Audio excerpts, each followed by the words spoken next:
Good evening, everyone. We are the artists, and today we will present our final project on the image processing course taught by Professor Chen Yi-ting. Our group have 4 members. My name is Nguyen, Kan, and Fu, and Ru Xue.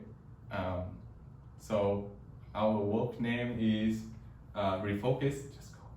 And we are trying to adjust the focus point and the aperture in a post-processing manner.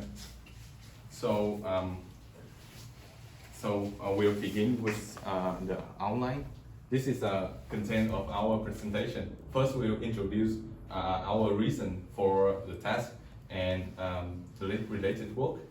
We also introduce our dataset and platform that we use for developing our software.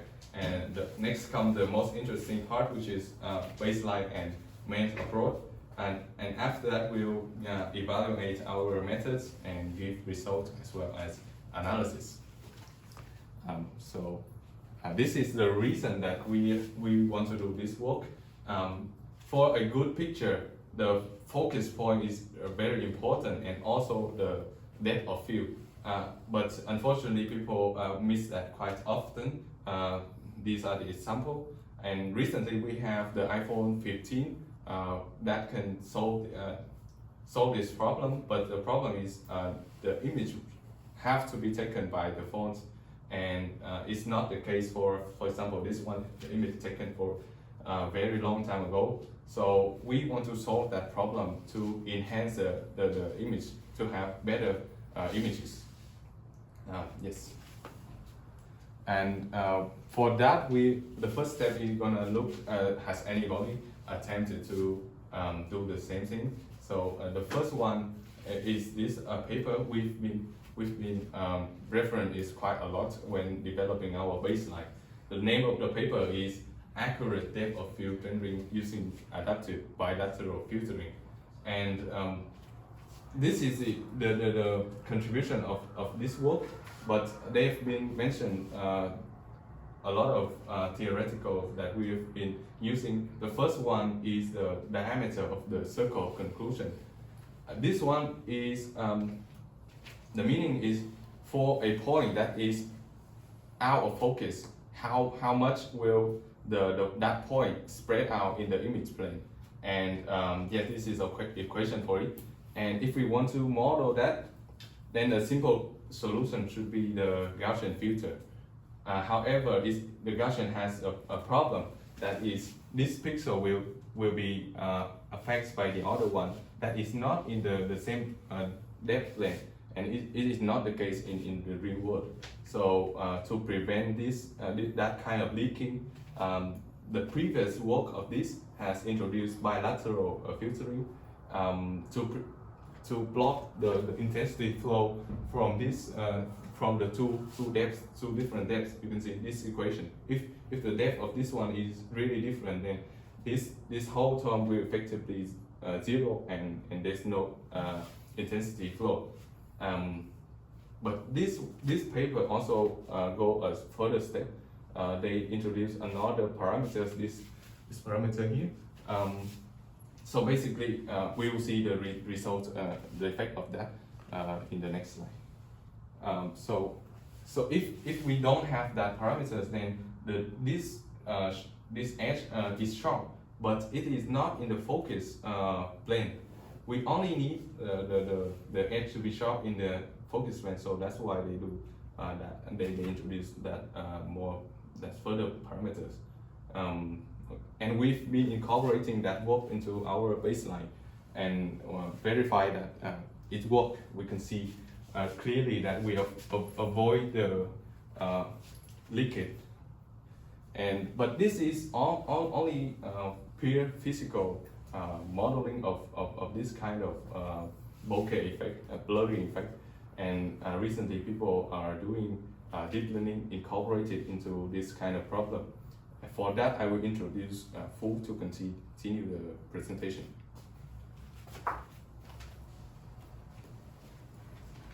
Thank you, Nguyen, and I will continue this action-related work. Our second related work is rendering natural camera bokeh effect within learning. First, I will briefly explain what is bokeh effect. It is photographic technique used to draw attention to the main subject and image. It involves blurring out the out of focus areas of the picture and creating an effect that separates the main object of the image out from the background. And DSLR and system cameras, with their wide aperture lenses, can create the bokeh effect naturally, but mobile cameras cannot because it has smaller apertures and sensors compared to DSLR cameras. Therefore, mobile cameras have used some computational method to simulate the bokeh effect. And here is the way to simulate the bokeh effect. This is a convolutional neural network to learn the technique from real digital single lens reflex camera photos. This architecture have the inverted pyramidal shape with bottom levels will process the image at lower resolutions.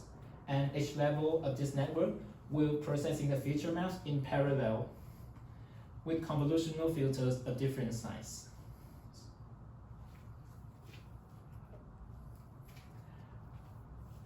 This work has some strengths, includes first, it is realism, like Pinus learn bokeh characteristics from real DSLR photos. So it is able to create a more natural and visually appealing bokeh effect. Second, it is independent from camera.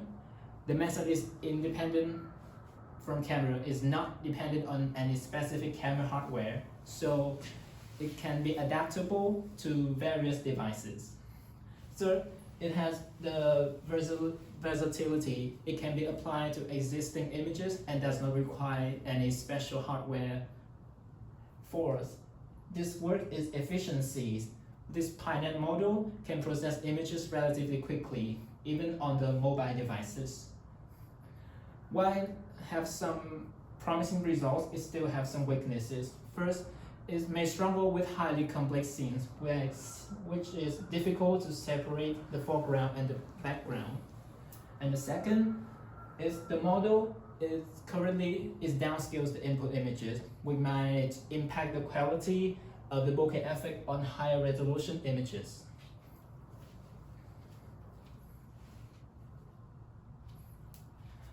Our third related work is Refocus, enabling large-size realistic image restoration with latent space diffusion models. Refocus stands for image restoration with diffusion models. First, it combines a UNet-based latent diffusion models. More particularly, it utilizes UNet for both image compression and latent diffusion process for noise prediction, which leads to improve the stability and training efficiency. Second, this paper tackles the various image restoration tasks, including bokeh simulating. Third, it used the mean reverting stochastic differential equations to revert the degraded process. This forms the basis of the forward process in the diffusion model. And fourth, after training process, the UNet is able to simulate the effect of the lens. This work also has some strengths. First, because it processes in the latent space, so it can handle high resolution images. Refocus uses a UNet-based latent diffusion model, so it can compress the input image to a low resolution latent space, and therefore it can handle various sizes of input images. Second strength is the skip connection in UNet-based latent diffusion model can help preserving the subject while simulating the off-focus blur. And it also captures blur effects that are hard to model physically. Meanwhile, it has some weaknesses. First, the performance of Refocus heavily relies on the effectiveness of the stochastic differential equation because it serves as the foundation of the model. Therefore, Refocus is not able to explicitly model the lens characteristics or depth-dependent effects. Second, it relies heavily on synthetic pair training data, which may be much different from the images that were captured from the real world. The third weakness is its lens setting of training data is very limited, and it makes the model is hard to handle the various kinds of images that capture from the various kind of cameras. And finally, this model may not generate well to the real lens settings not seen during training because it based on the stochastic differential equations. Now I will introduce Ru Xue to present the next section. Hi, I'm Lu Xue. So we will talk about the data set. The data set we use is from bokeh effect transformation data set, which have two main parts. The first part is synthesis 1, and the second part is the real image. Unfortunately, this data set will open only for the competition, so we cannot access the real image. So the only thing that we can collect is the data from the synthesis 1. So we have 20,000 images. So as you can see from this part, this one is like they will gathering the background from the website and also put the real lens PSF to apply to make like a real lens, and then they also apply the alpha mask. So but the problem of this synthesis image is the aperture. We have f number, they have only 3. First is 1.4, 1.8, and then 16.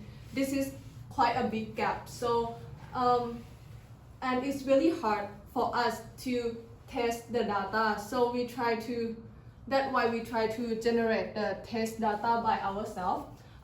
We use the Blender software to generate the data set. So we have statistic scene, and we use 4 scenes different, which is 2 indoor and 2 outdoor, and have fixed camera. And also we also be able to adjust the focus point. As you can see in this photo, we can adjust far from the camera, which is the T, and near the camera, which is the gate here. So moreover, we also adjust the F number, which is we have 4 numbers, 2, 4, 8, and 16. So let's talk about the platform. We apply using the Python programming language and PyTorch for deep learning framework. And we also apply this method into the Python Qt5, which have 2 main functions. The first function is we can adjust the any point in the image to focus and refocus it. And the second function is we can adjust the F number, which can be higher or lower. As you can see, the bird image will be changed. So next, we will explain about the baseline. Thank you. So I'll continue with the baseline of our work. So we have the input image that has maybe this one this point we don't want it to be focused, and we want to change to the refocus image over here, change the focus point, and maybe change the depth of field. So we are gonna go through 4 different steps: pre-processing, depth binning, adaptive bilateral filtering, and finally alpha blending. The pre-processing step is to get to restore the all in focus image, and we also estimate the depth information, and those 2 information will be fed onto the depth binning. I want to explain this one clearly because later in our main approach it will be a pre-processing step, but it's very important to understand our work. So this image is rendered from this scene. We will consider that it's been taken from this scene. So this is our field. So this is our depth of field. So okay, and we have infinite depth length here. But this depth binning step will kind of discretize them onto separate plane, and for each plane we have we only have a few things that in that plane. We effectively sample these plane and treat, for example, treat this one as the same, having the same depth, and we have, by that we have several masks, and so these are the source image. Source image means the image that is on in focus, and based on the different in the depth with the focus plane. So for example, in this example is the last plane here. We will calculate the diameter of this filter to filter it with our original image. And the filtering method is, as I have introduced, this is a bilateral filtering because it shows its advantages. And finally, after we filter all of the source image and the mask, we blend them together to have the final image. So that is our baseline. And I want to mention this, our calculation for the circle of confusion diameter. The previous work, they can calculate that exactly because they are solving the computer graphics, and they have computer graphic problem, and they have the whole set of length and scene parameters.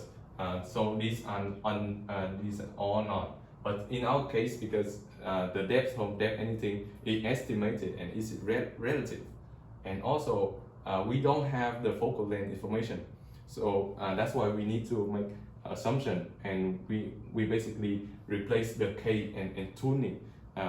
So it is not a very good solution to do that. So and also, if given that this calculation is correct, it still cannot capture the real effect of lens, because lens is very complex.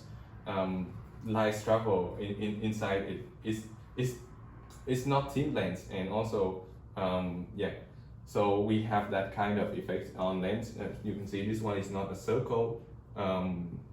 It's not a circle, and also the intensity is not linear. So so we have to have a more complex model to tackle this problem. And for that, I will introduce Ken to continue our presentation. Hi, I'm Khánh, and right now I'm going to be presenting on our main approach. So our main purpose in this project is to replace the traditional method with a deep learning based one. And for this, we choose to directly estimate the refocus image from the source image given the f number and the focus point. And instead of using complex CNN architecture, we choose to use a latent diffusion model as our backbone. So this is our overall architecture for the training phase. So it consists of a pre-processing step to generate the source image, the depth image, and the mask from an input image. And this is our diffusion model. We train it by concatenating all the pre-processed image along with our ground truth image, which is labeled as the target image. And we also have this condition C for the diffusion model, which I'll be explaining in the next slide. And our training target is to generate the refocused image so that it matches with the target image. So this is our base model. We just simply use the pre-trained stable diffusion V2 and fine-tune it on our data. So our training setting is that we feed image pairs to the model. So we will have two images, the source image and the target image. We also have two corresponding F numbers, the F source and F target. So our condition C would be the normalized F number ratio, and it's calculated by first concatenating the f numbers and divide by the maximum value of the f number. So this c will always be between 0 and 1, and it will reflect the ratio of the two f numbers. So for our testing phase, which it's quite similar to the training phase. However, we replace the target image with a noise so that the diffusion model will iteratively denoise this to generate the final refocus image. And we also add a post-process step to generate a better result.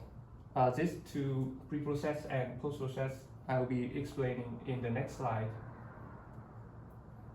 So for our pre-processing step, we first apply the blur step to generate to guarantee that our source image is always clear to the model.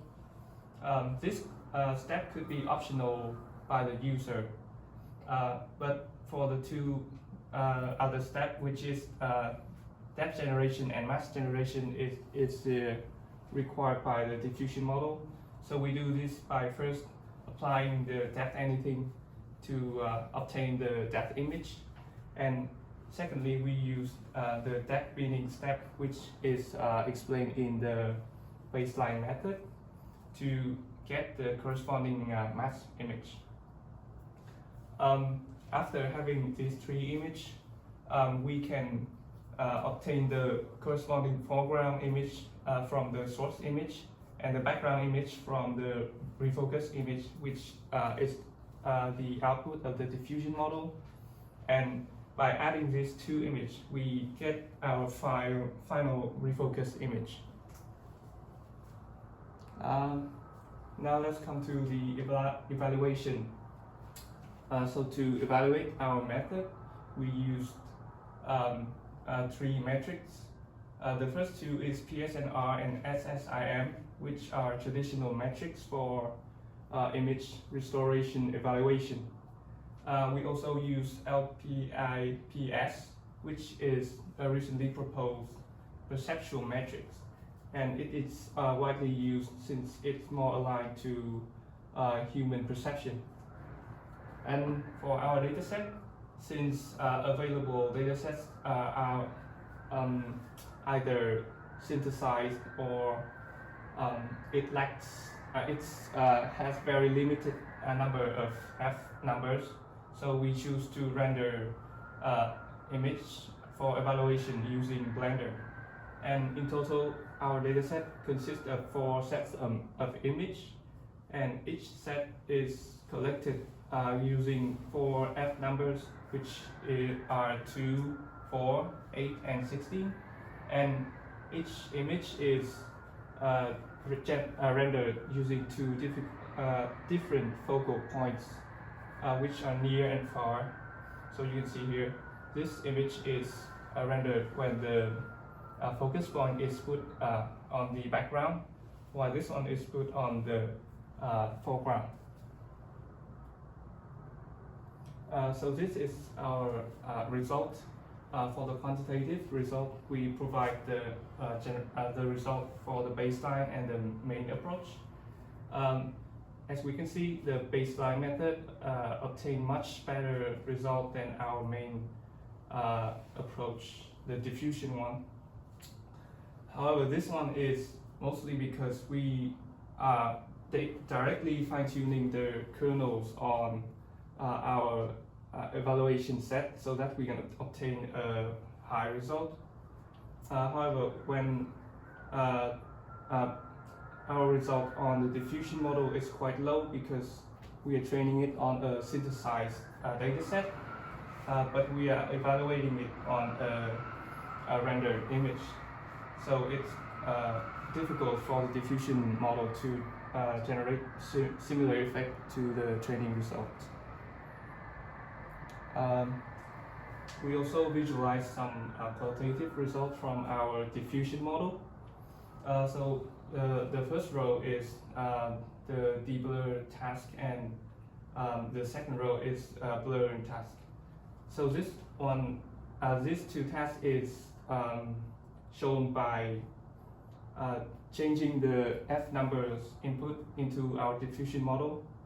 So we have the input here, and for the deblur task, we can see that the background region are reconstructed quite well. However, it lacks some details on, especially on human face. However, on the blurring task, it performs really well. The two background of the refocus and the ground truth image looks very similar, and I think that our trained model performs really well in this blurring task. However, our model still has some limitations.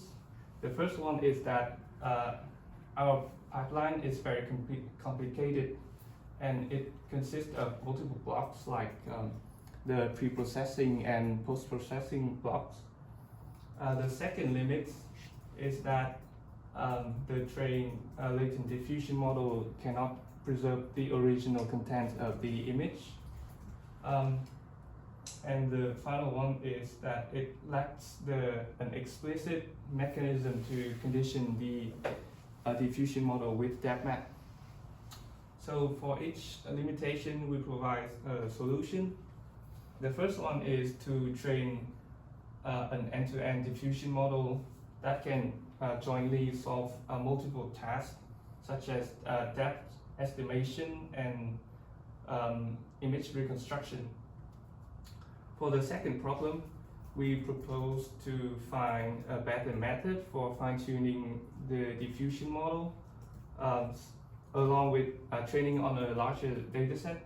So this can improve the result of the diffusion model in keeping the original content.